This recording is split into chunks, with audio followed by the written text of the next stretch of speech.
Iyi ni radiyo BBC Gahuzamiryango ivugira i Londres kuri metero 19, 25, 31 na 41. Ivugira ku mirongo ya FM mu karere k'ibiyaga bigari no kuri interineti kuri bbcgahuza.com.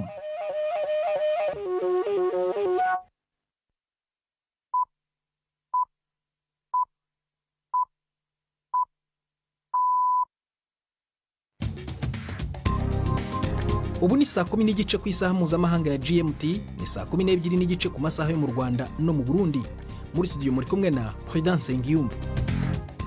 Uriwe uteze amatwi BBC Gahuzamiryango aho uri hose ku isi, kaza kuri radio kuri bbcgahuza.com, kuri Facebook live mu buryo bw'amashusho no ku mirongo migufi ya shortwave. Dore ingingo z'inyizi z'amakuru turambura mu kanya kuri uyu wa mbere tariki ya 22 z'ukwa 9. Mu Burundi abantu 6 nibo bamaze guhitanwa n'icyorezo cya kolera, ku barenga igihumbi bamenyekanye ko banduye iyi ndwara kuva mu ntangiriro z'uyu mwaka.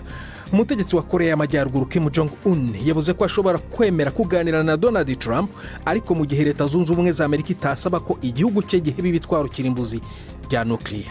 Turagena mu Rwanda ku mikino y'isi yo gusiganwa ku magare iri kubera mu murwa mukuru ku nshuro ya mbere ibereye muri Afurika.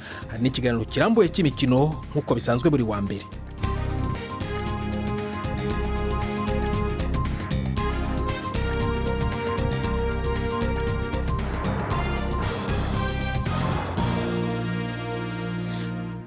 Ayo makuru yose nandi yakubiye muri ibi biganiro ni mukanya nyuma yuko Nina Iradukunda bagezaho incamake yandi ya BBC avugwa ku isi.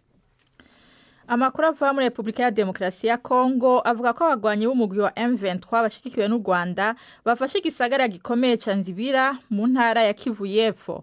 Havuzwe imigwano ikomeye n'ingabo za leta ya Kongo zifashwe mu mugongo n'abagwanyi bakorana mu karere ka Walungu. Inkuru ya Richard Kagoye mwumvamwe ivya Yvette Kabatesi. Ababonye uko byagenze bemeza ko abarwanyi barashe bakoresheje ibifaru mu bice bifitwe n'ingabo za leta mbere yo kwigarurira uwo mujyi ejo ku cyumweru n'injoro. Uko abarwanyi bagendaga bahegera niko abaturage batuye mu duce tuhegereye bagendaga bahunga. Iyi mirwano iburijemo agahenge bari barafashijwe kugeraho na Qatar mu kwezi kwa 7 kabuza ibitero cyangwa kugerageza kwigarurira ibindi bice. Nzibira ni ingabo za leta zibika ibikoresho byazo mu kurwanya imitwe yitwaje intwaro. Uwo mujyi ukungahaye ku mabuye y'agaciro nka gasegereti ndetse na zahabu. Mu ntangiriro z'uyu mwaka umutwe wa M23 wafashe umujyi wa Goma ari wo munini muri ako gace. Mu ntambara yahitanye abatari bake, abandi bihumbi barahunga. Ubumwe bwa Buraya bwongereje ibihano h'umwaka umwe ku bantu bakizigenza mu ntambara yo hagati mu gihugu muri Sudani. Izo ngingo ubu zizogumaho gushika mu kwezi kw'icumi mu mwaka w'2026. Ziraba abantu 10 n'ibigo 8 bikorana n'ingabo za Sudani hamwe n'abagwanyi b'umugwi witwara gisirikare wa Rapid Support Forces. Muri vyo harimwo amashirahamwe atanga ibigwanisho, imodoka n'ibikoresho ku mpande zompi, yagirizwa ko ahungabanya umutekano no kubisikanya ku butegetsi. Ivyo bihano bishinga kubuza ingendo mu bihugu byose by'ubumwe bwa Buraya no gufatira ubutunzi. Leta ya gisirikare y'i Khartoum yiyamirije iyo ngingo ivuga ko itabereye kandi iteye kubiri n'amategeko. Umukuru w'igihugu ca Misiri Abdul Fattah al-Sisi yababariye Ala Abdel Fattah, umunyapolitiki azwi cyane afise ubwenegihugu bubiri bwa Misiri n'ubw'Ubwongereza.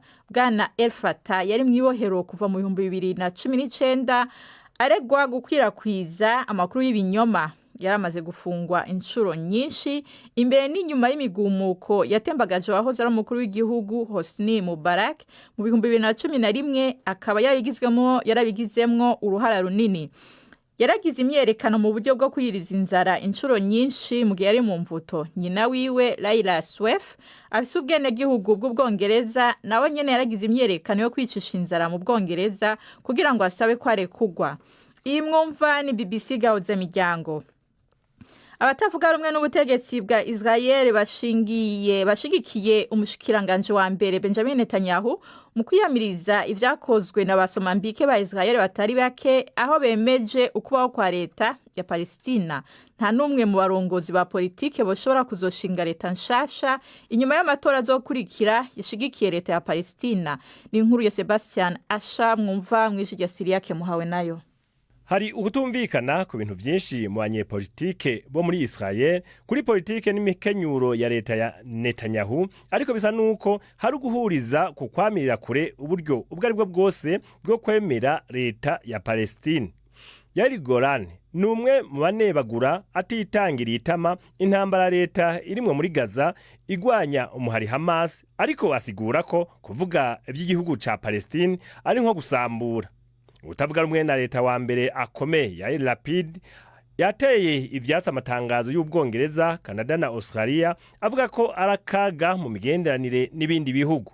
Abandi batavuga rumwe na leta basubiyemwo amajambo ya leta ko ari nk'agashimwe kw'iterabwoba. Uko kubona kumwe ibintu ku batavuga rumwe vyerekana ingene hakiri urugendo rurerure kugira habeho inyishu y'ibihugu bibiri, ibihugu vyinshi ku isi biharanira. Umushikiranganje wa mbere wa Pologne Donald Tusk avuga ko azotanga urusha rwo kurasa ikintu cyose kiguruka kivogera ikirere ca Pologne mu buryo bugaragara. Mu ntango z'uku kwezi indege z'intambara za Pologne n'iza OTAN zarashe ibintu bizwi ko ari indege zitajamwe abadereva z'Uburusiya vyinjiye mu kirere ca Pologne. Bwana Tusk yongeye ko yifuza kumenya neza ko Pologne izoshikirwa na OTAN mu bihe bikomeye. Ikigo cy'ubumwe bwa Buraya kijejwe umutekano w'ubuhinga bwa internet kivuga ko hakoreshejwe ubusuma burimwo kudurumbanya imbuga hagasabwa ingwati buzwi nka ransomware mu gitero cyo kuri internet cahungabanye ibibuga by'indege bibiri bitatu vy'Iburaya mu mpera z'indwi iheze. Ubugingenzi zigenzurira ubwazo ko ziri ku rutonde rw'abafata indege no kwinjira mu ndege bwarahungabanye ku bibuga by'indege vy'i Londres, i Berlin ni Bruxelles. Ishiramwe ry'indege ry'Abafaransa ryitwa Thales rivuga ko ibitero vyo kuri internet mu gisata c'ingenzi vyiyongeye ko ibice 600% mu mwaka uheze. Ivyo bitero vyatumye ibibuga vy'indege, ikibuga c'indege co mu gisagara ca Bruxelles gisaba amashirahamwe y'indege guhagarika igice c'ingendo z'indege kuri uno munsi. Prida urakoze Nina Iradukunda kuri ayo makuru ya BBC.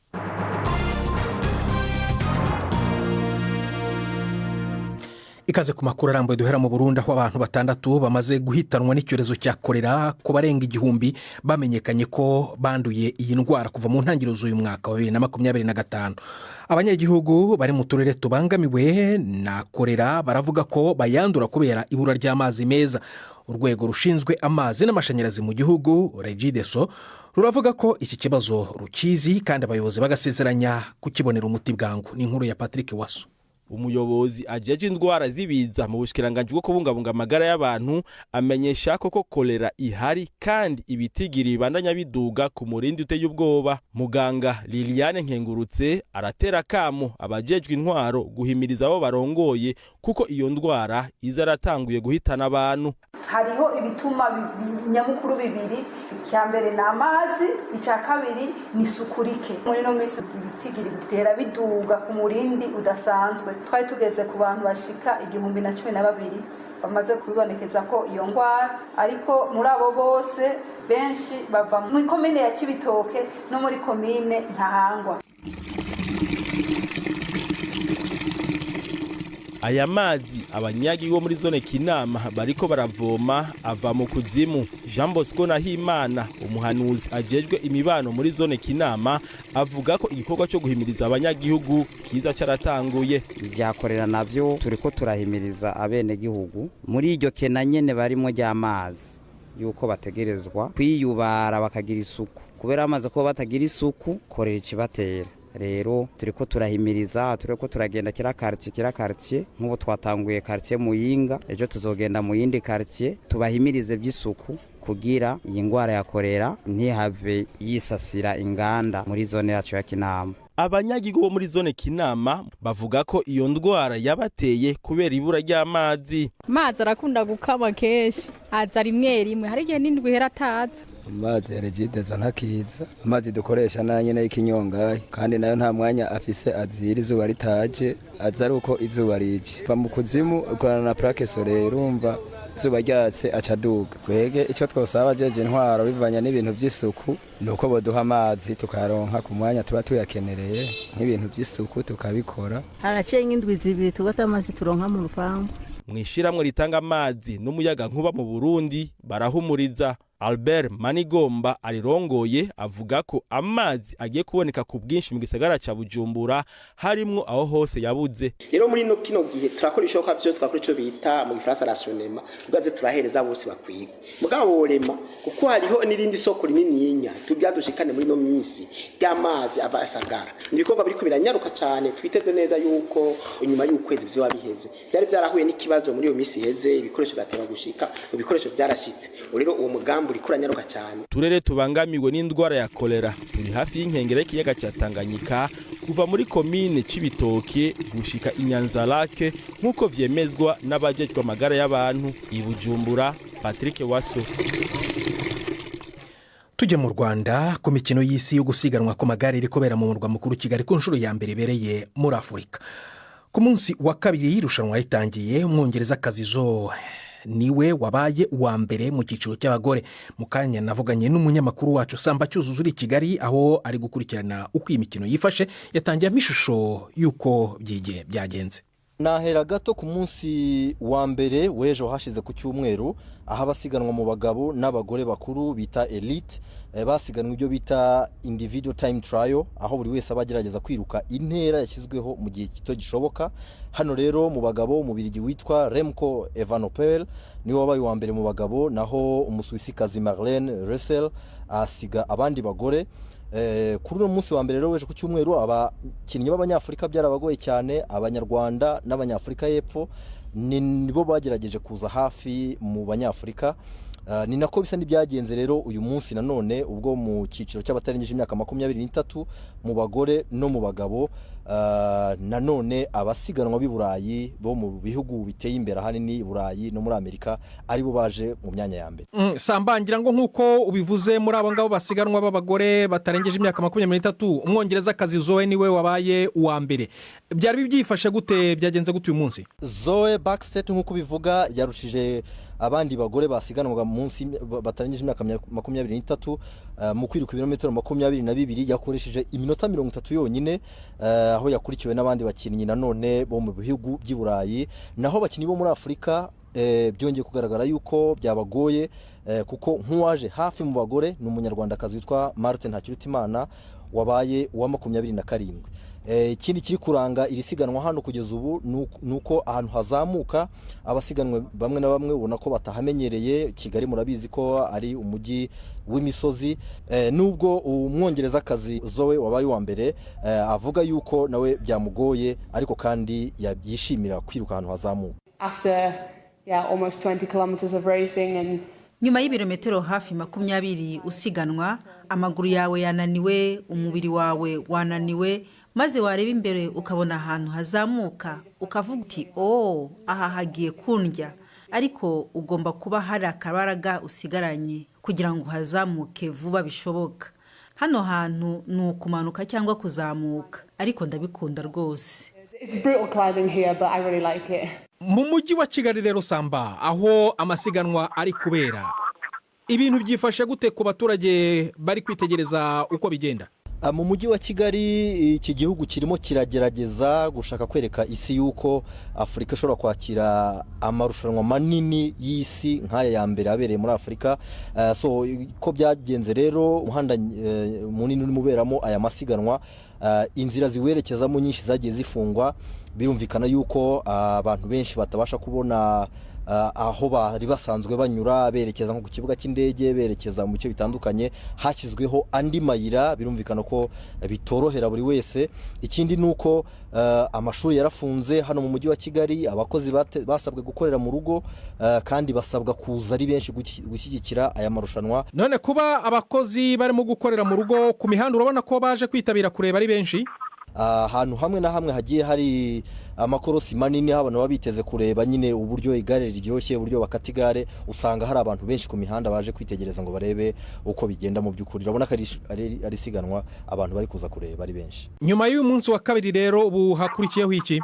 abasiganwa ejo bazakomeza mu cyiciro cy'abakiri bato cyangwa se junior nabo bakoresha igihe gito ku ntera ya kilometero 18 mu bakobwa na kilometero 22 mu bahungu na ubwo rero kandi mu gihe amasiganwa akomeye kurushaho azatangira kuba kuwa kane aho noneho babiruka mu kivunge bakiruka ibirometero byinshi guhera rero kuwa kane nibwo tuzatangira kubibona kugeza ku cyumweru ubwo shampiyona y'isi izabisozwa.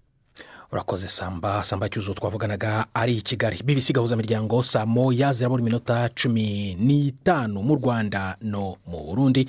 Mu kanya turakomeza n'amakuru arambuye nyuma y'akaruhuko gato cyane. Ndi Prudence Ngiyumva.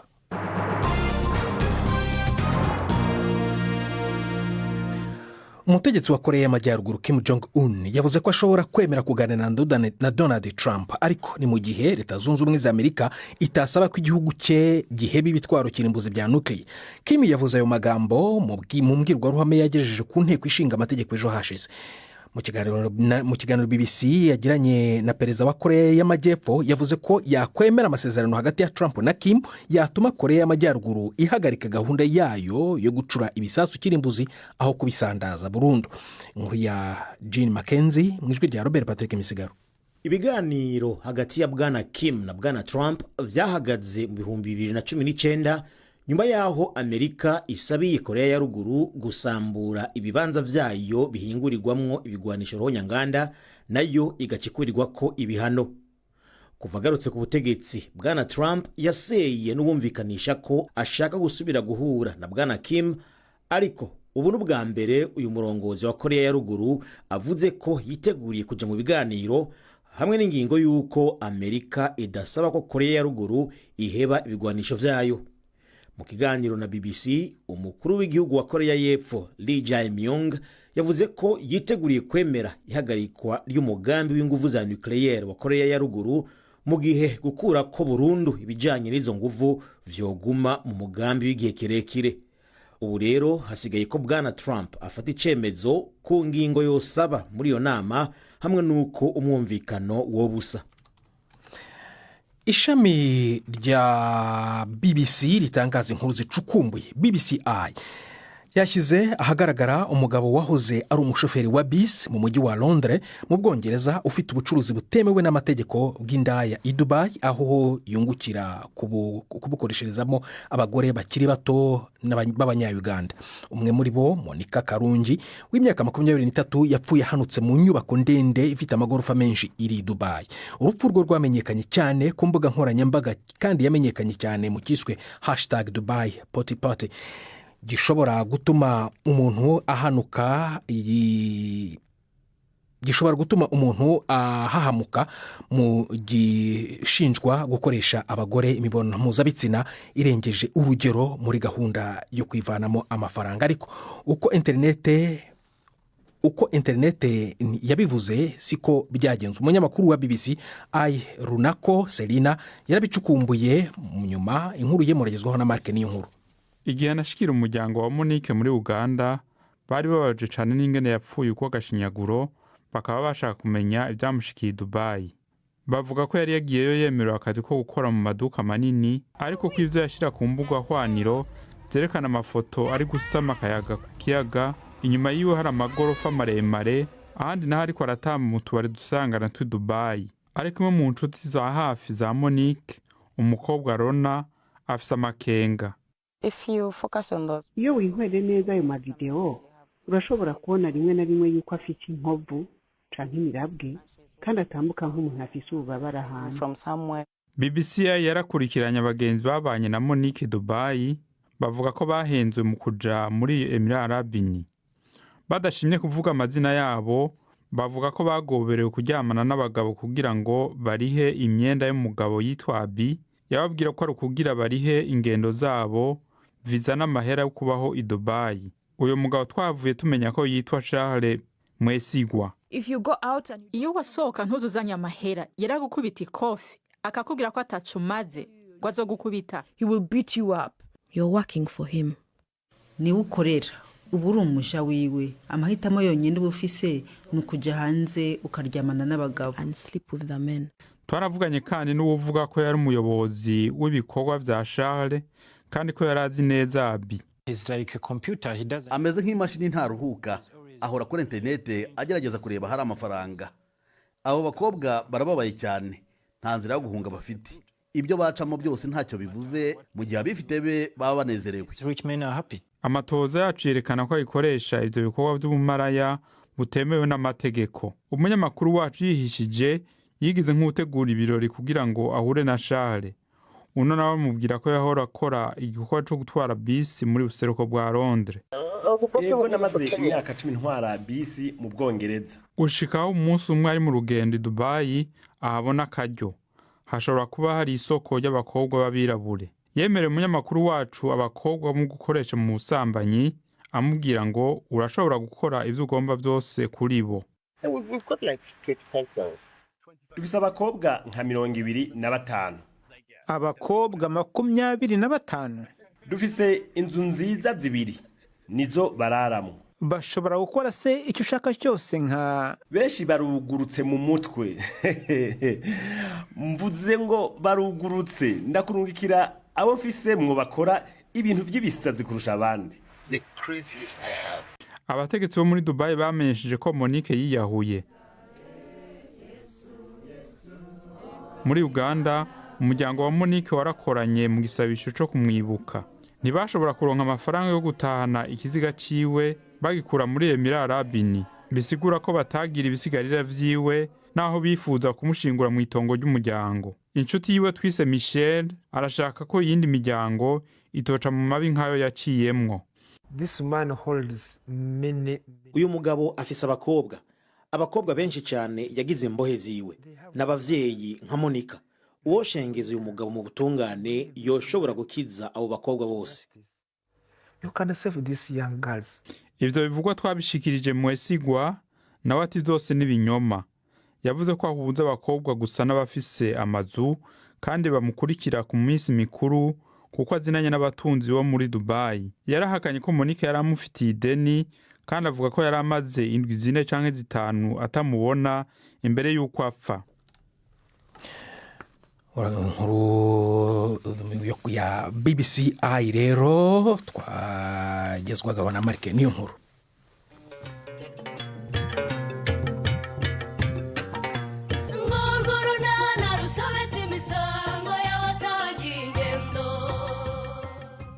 Mu kiganiro unana cyo kuri wa kabiri twabateguriye. Allo? Mama namahoro ko mumpamagaye? Wamenyereye ko negereza ko umpamagara rero. Niko muko, na amahoro ari wowe? Ihirwa rwose. Mama na amahoro rwose, umukobwa wawe meze neza cyane. Umeze neza cyane. Niwigeze uza mu biruhuko. Niko, niki cyakubayeho cyatumye ibiruhuko birangira utageze hano iwanyu? Ni 12:45 kuri BBC. Ntuzacikwe rero ni hano kuri BBC gahuza miryango ejo ku wa kabiri. Noneho reka mpijambo Yves Bucyana mu kiganiro cy'imikino. Mwereho neza mwese bakunzi b'imikino kuri BBC. Mpere mu mupira w'amaguru, imikino y'ijonjora guhatanira igikombe cya Confederation, igikombe cy'impuzamashyirahamwe y'umupira w'amaguru muri Afurika. Ikipe ya Rayon Sport kuwa gatandatu ikinira ku kibuga cya Pele Inyamirambo yakubiswe n'ikipe ya Singida Black Stars yo muri Tanzania igitego 1-0. Umukino wo kwishyura uzabera muri Tanzania. Ni mu gihe ikipe ya Flambeau du Centre yo mu Burundi yo yatsinze Al Akdar yo muri Libya ibitego 2-1. Ku mugabane w'Uburayi mu Bwongereza, shampiyona ya English Premier League yarakomeje mu mpera z'icyumweru zaranzwe no gutsinda kwa Manchester United na Liverpool. Hagati ariko Prudent, umukino wari utegerejwe cyane ku munsi w'ejo hagati ya Arsenal yakira Manchester City warangiye baguye miswi. Kuri Arsenal urwisha nkarwa cyarimo kabone nubwo Mikel Arteta abaye umutoza wa mbere mu mateka umaze imikino 5 yikurikiranyije muri shampiyona adatsinzwe na Pep Guardiola, ariko ikipe ikeneye igikombe kurusha indi mihigo kenshi idakunze kwibukwa na benshi mu bafana. Ntibitangaje kandi kuvuga ko mbere y'umukino benshi mu bakunzi ba ruhago bahaga amahirwe the Gunners, ariko ku munota wa 9 gusa rutahizamu Erling Haaland wa Man City yafunguye amazamu ku mupira yanyererejwe na Rangers. Nyuma y'iminota 93 Arsenal irwana no gushaka kugombora, kera kabaye Gabriel Martinelli waje mu kibuga asimbura abigeraho ku kaburembe katewe n'igitutu cyokejwe Man City. amakipe yombi yananiwe kwegukana intsinzi, ariko nyuma y'umukino Pepe Guardiola ntiyazuyaje kwemera ko yaje kuri Stade Emirates agifite ibisare byo kwandagazwa 5-1 mu mwaka ushize. Ntekereza ko 1-1 bikwiye. Twari hafi yo gutsinda, ariko muri rusange Arsenal yaturushije, kandi navuga yuko twakinye neza kurusha uko byagenze umwaka ushize. Arsenal irakomeye cyane, bafite buri kintu cyose, kandi twarinze corner neza kuko nabahanga kuri zo. Rero twishimira inota. Kuri Mikel Arteta ngo inota ntirihagije muri kursi ikomeye ku mashane ya Premier League, cyane ko ikipe iri ku isonga itaratsindwa na rimwe, ariko afite icyizere. Ishema n'abakinnyi banjye n'ikipe, uburyo twakinnye, uburyo twabarushije muri bimwe mu bice by'umukino, kandi tubabajwe no kuba tutarawutsinze. Bizagorana cyane ku gikombe, ariko tugomba gukora icyo tugomba gukora, kandi nidukina kuri uru rwego nk'uko twakinnye na Man City bizagenda neza. Mu yindi mikino, Aston Villa yabonye inota kuri Sunderland yazamutse mu cyiciro cya kabiri nyuma yo kunganya 1-1, ariko kuba Sunderland yarashoboye kugombora kandi yarakinaga ifite abakinnyi 10, umutoza Unai Emery aracyafite byinshi byo gukosora. Newcastle yananiwe gutsinda Bournemouth ibinganya 0-0, mu gihe Manchester United yabonye amanota 3 itsinze Chelsea 2-1 ifashijwe no kumunyezamu Sanchez yareretswe ikarita itukura ku munota wa 5. Liverpool yacyari ku isonga n'imbumbe y'amanota 15 nyuma yo gutsinda mu cyaba wayo Everton 2-1. Ni nawe ikipe yonyine rukumbi imaze gutsinda imikino yose ya 5 muri Premier League. Urakoze cyane President. Ahandi ku mugabane w'Uburayi uyu munsi mu ijoro nibwo hategerejwe umuhango ukomeye wo gutangaza umukinnyi watsindiye igihembo cya Ballon d'Or, no kuvuga uwahize abandi mu mwaka w'imikino 2024-2025. Ni umuhango ubera hitwa Théâtre du Châtelet mu mujyi wa Paris. Mbibutse amazina byibuze 6 y'abahabwa amahirwe kwegukana Ballon d'Or. Hari Ousmane Dembélé w'ikipe ya Paris Saint-Germain, Harry Kane wa Bayern Munich, Kylian Mbappé wa Real Madrid, Rafinha wa Barcelona, Mohamed Salah akinira ikipe ya Liverpool na Lamine Yamal ukinira ikipe ya Barcelona. Ahandi muri za shampiyona, Marcus Rashford yinjiye asimbura atanga umupira wabyaye igitego cyafashije Barcelona gutsinda Getafe ibitego 3-0. Rashford yasimbuye Rafinha. Kuwa kane w'icyumweru gishize Rashford yatsindiye Barcelona ibitego 2 mu mukino wa Champions League batsinda Newcastle United 2-1. Ibinyamakuru byo muri Espagne byavuze ko kuba Rashford yaratangijwe ku ntebe y'abasimbura ari uko yitabiriye inama y'abakinnyi n'umutoza Hans Flick yabaye ejo mu gitondo akayitabira atinze. Ayo niyo y'imikino nabateguriye uyu munsi. Gendi Yves Bucyana.